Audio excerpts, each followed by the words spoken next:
When I ask myself the question, what should we be regulating for, in the context of thinking about this amazing new blockchain technology, I think that we should be regulating for ecosystem development. We shouldn't be regulating in a way that pushes developers to utilize their skills to produce financial products, because that puts you in some kind of safe box because you can go through an exemption from securities regulations and so on. Rather, I think that we should be regulating in a manner that promotes a proliferation or a polymorphic environment where we have lots of different kinds of blockchain applications in society, which is enabling us to do a lot of different things.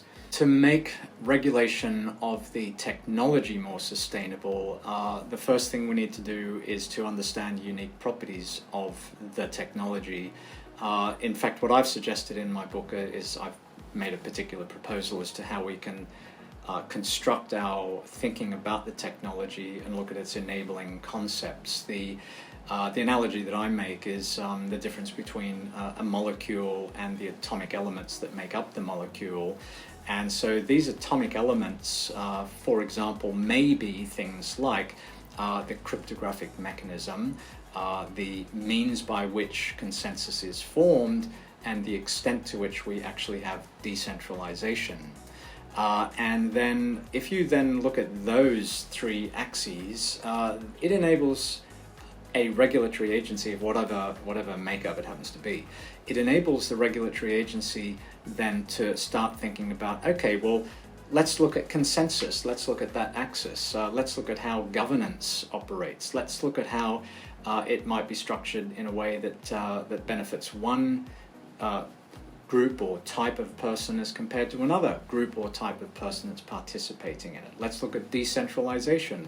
One of the interesting things about decentralization is that actually we don't know how decentralized things are, simply because of the problem of the pseudonymity that's implicit in this technology. Now, if you then look at those three enabling concepts as I've put forward, and you start to regulate those, then they can be put together in all different shapes to produce different, following my analogy, different molecules. Now, at the moment, and so that produces this kind of like bottom-up, this kind of architectural approach. In fact, I've called it a determined by architecture approach. And this is very different from, I think, what's happening now, and that is that we're just looking at the products, we're looking at the molecules, without thinking about what's made that molecule work that particular way. If you look back to the origins of the technology, going back to, say, the late 70s and early 1980s, this is actually its starting point, empowering individuals.